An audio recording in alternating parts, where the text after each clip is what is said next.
Oh, here, let me show you. Here.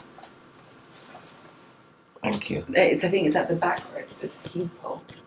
For people. Yes, and it's when you arrive. We welcome Dr Michael Rigby to the Brompton on the 1st of January as consultant paediatrician. Yeah. There you go. Seems like a lifetime away, doesn't it? It does. Do you remember this at all? Yes, no, completely. Because I arrived in 1979, so I remember. And then I was a senior registrar. Then I went to Oxford as a locum consultant for a year in 1982, and then I came back in 1983 because I'd been appointed a consultant at the Brompton.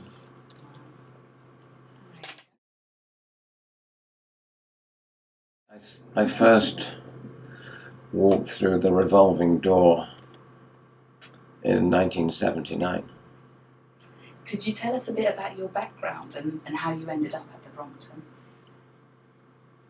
Well, I graduated in the University of Leeds, and then after that I realised early on I was interested in cardiology, so I worked in cardiology in Leeds, and then remember at that time paediatric cardiology was not a subspecialty. It was very, very niche area. There were hardly any paediatric cardiologists in the United Kingdom. There was a very good unit in Leeds which introduced me to it, and after working in Leeds in adult and paediatric cardiology, I then went to Birmingham Children's Hospital, and then to Oxford.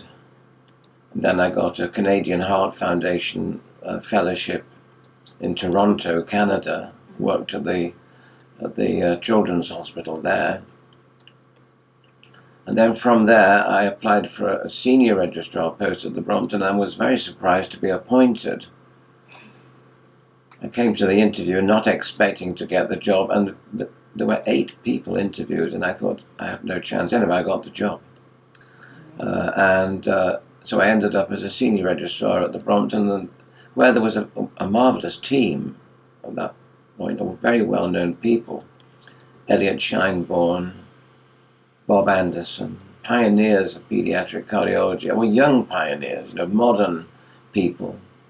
A very good surgeon called Chris Lincoln, and Graham Miller, who was a very good a very good hemodynamicist, we called it, people working in the cath lab. He ran the cath lab for the whole of the Brompton, adult and paediatrics. So I joined a strong clinical and academic team, so I was very fortunate. And this is partly why I applied to the Brompton, because it was, at the time, just about the best senior registrar job that you could get. Do you remember your first day at all, or your first week at the Brompton? What were your first impressions when you got here? Well, the first impression was in the Brompton Hospital on the Fulham Road. It was a very, very old brick building. There was a revolving door at the front, the old-fashioned revolving brass doors with little brushes on. But the hospital was old. And to start with, having come from Toronto, a fairly modern hospital, a modern city, I thought, God, what have I come to? But then I quickly realized it was a special place. And there were some advantages in working in an old building. It's versatile. You can change things more easily than you can in a modern building. You can change things architecturally inside more easily. So I realized that wasn't a disadvantage. And there's a tradition. Remember, the first Brompton was built in 1840.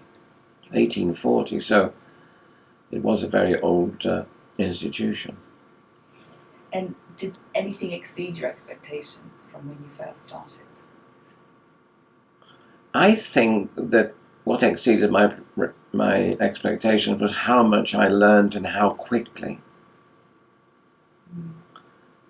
And working with a very small team of people, Elliot Scheinborn, Bob Anderson, Michael Joseph, who was part-time, very part-time, also working at Guy's Hospital, and Chris Lincoln, and I was treated extremely well. I had to work hard. I was working one night in two, and when you were on the next day, you worked a normal day, even if you'd been up all night.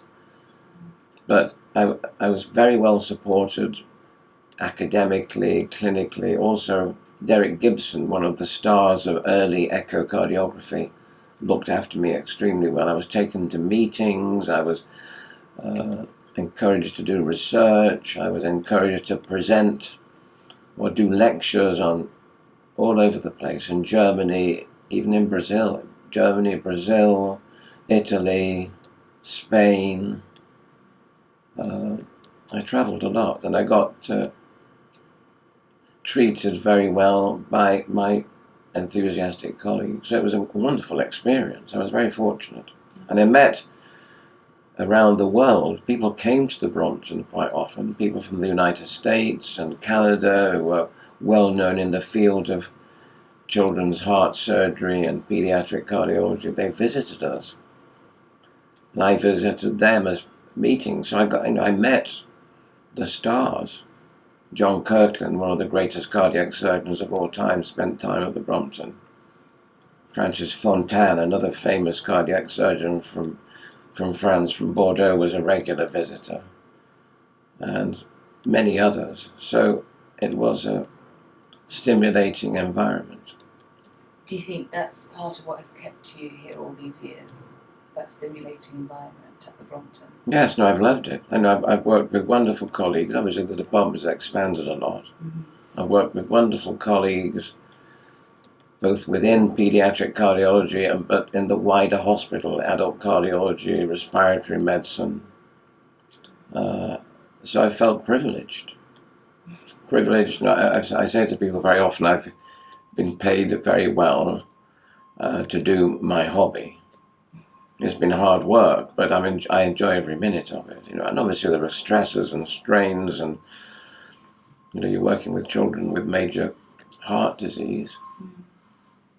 Every day, every week is surprisingly stressful, so you have to deal with all the stressful elements, but nevertheless it's very rewarding. Mm-hmm. And wonderful nursing staff, and all the staff, the physiotherapists. We've always attracted some outstanding people. What changes have you seen in patient care, diagnosis, equipment, and procedures? In your time here, because the changes have been immense. When I arrived, it was the beginning of the new era. Mm-hmm. There was no ultrasound diagnosis in heart disease when I arrived, and now that's so important. Mm-hmm. There was no cardiac CT. There was no cardiac MRI. There was no interventional cardiology. There was no keyhole procedures for conditions. Everything was done with mainly open heart surgery in the operating theatre. So I was in the era of I was quite talented in the catheter lab, technically talented, So I was the era of the self-taught. So I taught myself echocardiography.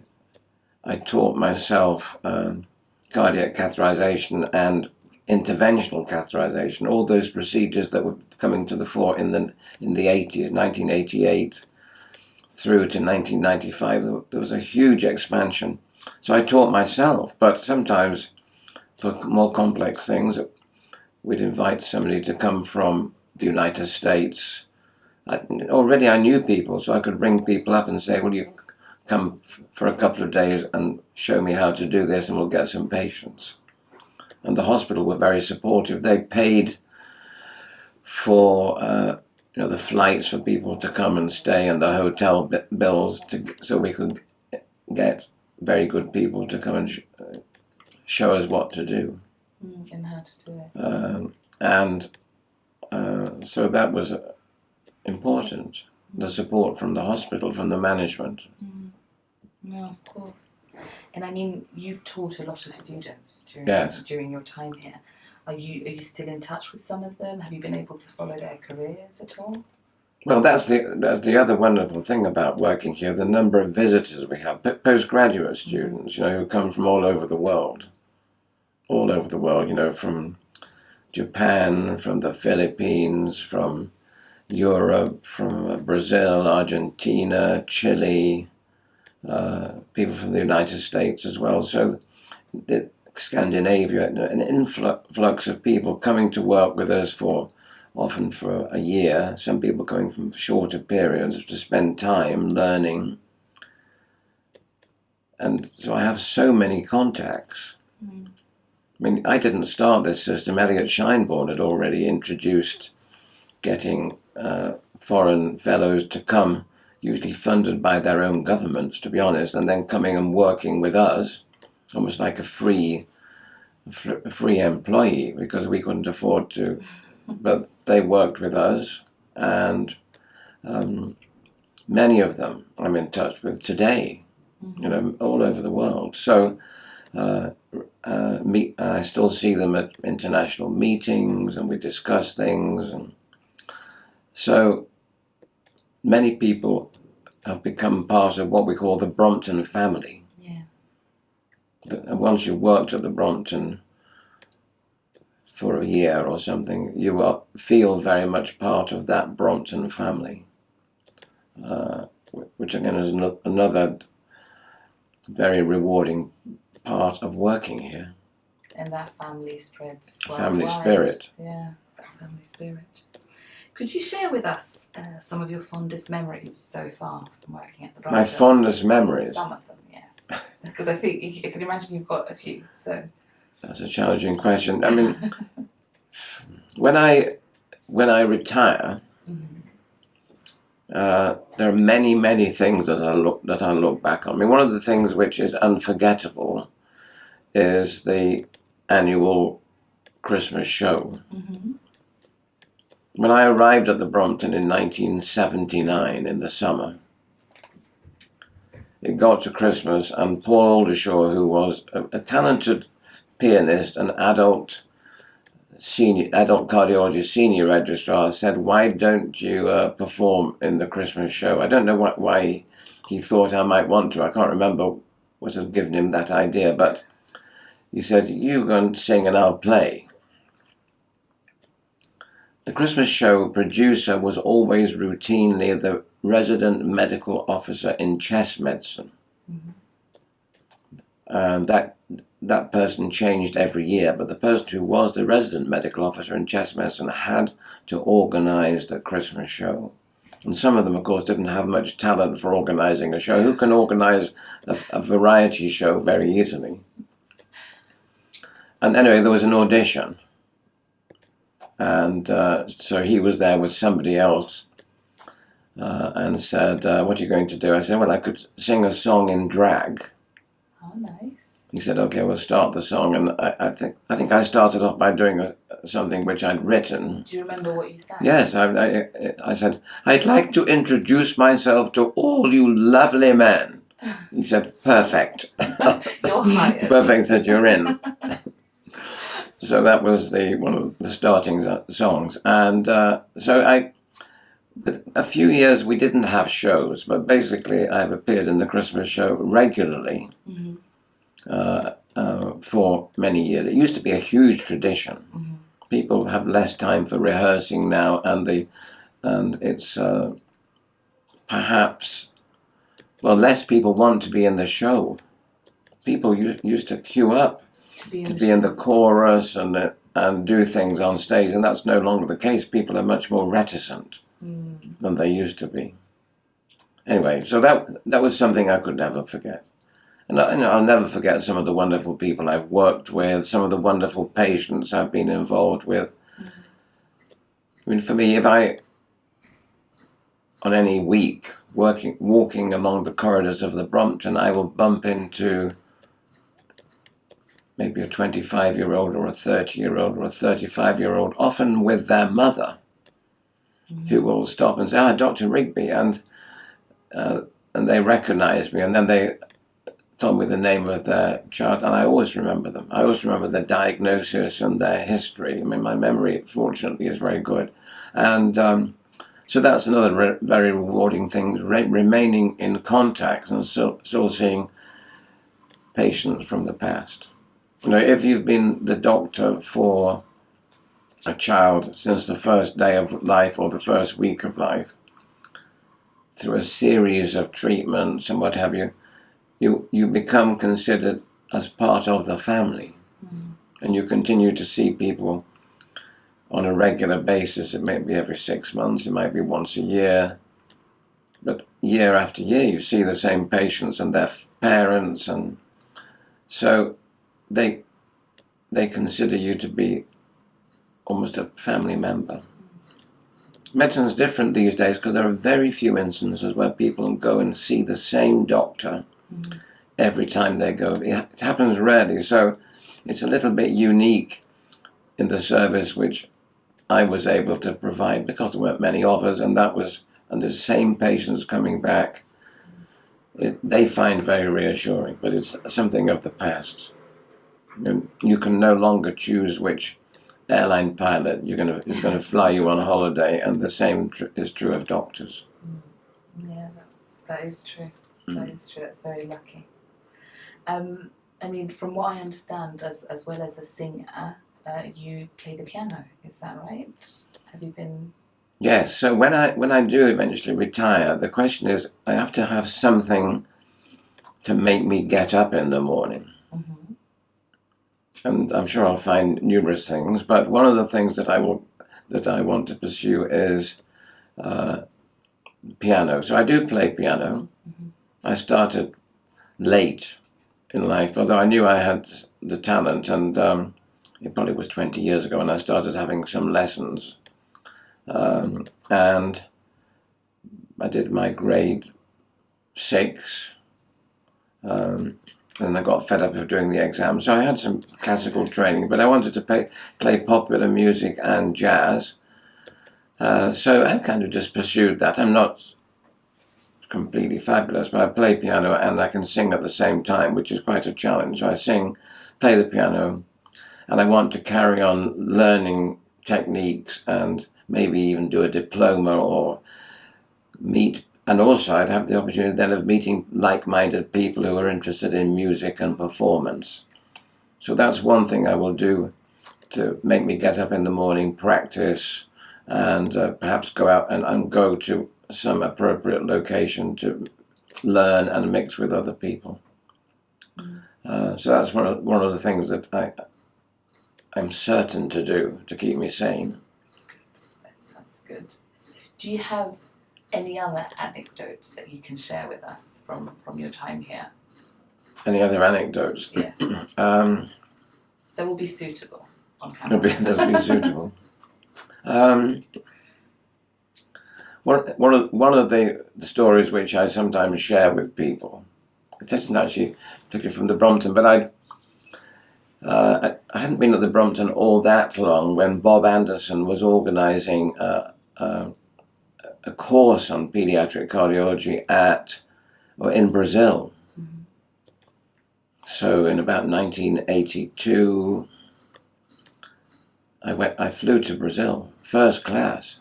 I've never been in anything other than economy in my life. So first class to Rio, overnight flight, which stopped in Recife in the north of Brazil, and then went down to Rio. And we got off in Rio, where we were entertained for a couple of days, and then we went to Porto Alegre in the south. And in fact, in the end, I spent about 3 or 4 weeks in Brazil. My wife came over with our youngest daughter, Jessica, who was 18 months.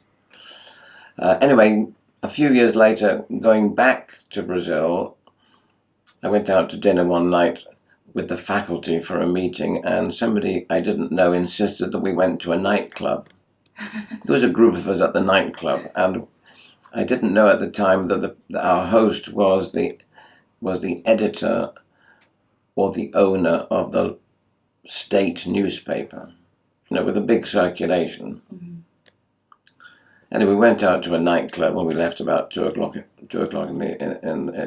the morning. And a couple of days later, the local newspaper had a headline on page 3, which had the name of a woman. I can't quite remember the woman's name, but who was a local celebrity, a rich divorcee, well known in the city and in the state, and it had her name, Dances All Night with English Doctor. So they had her name and said she danced all night with Dr Michael Rigby, you know, as if it was just the two of us. They left together by taxi. Well, we all left by taxi, you know, but the implication was clear. So I've always thought, be very careful. So you're infamous in Brazil, though. I'm infamous, so be very careful what you say to the press, or say to reporters, you know, or be careful when they're around. Yeah. So potentially embarrassing, but I coped with it. Good. And I mean, finally, as a key pillar to our hospitals, what do you believe is our biggest strength? Biggest? Strength. One of the biggest strengths in reality is the fact that it is a single specialty or double specialty hospital, heart and chest, able to offer expertise in all areas. So, you know, there are experts in all areas of cardiology, experts in all areas of respiratory medicine, so that the research is high quality, the patient management and treatment is of high quality. So much of the Brompton's reputation over the years has been gained because of this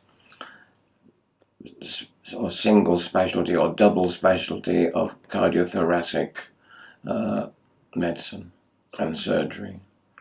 So that's, I think, that is a big strength, I think. And the other thing, from the day I walked into the hospital, what was very clear is that it was a very friendly institution. It had that family feel, and it's always remained the same. That everybody knows everybody, everybody speaks to everybody, everybody says good morning to everybody. It's that kind of place, and it's always been like that. I think it must be the relatively small size which produces this wonderful atmosphere, this family atmosphere. And when you've got that, people can fall out and have arguments. But, you know, families forgive each other. And it's the same here. There can be huge arguments between some medical staff one day over something.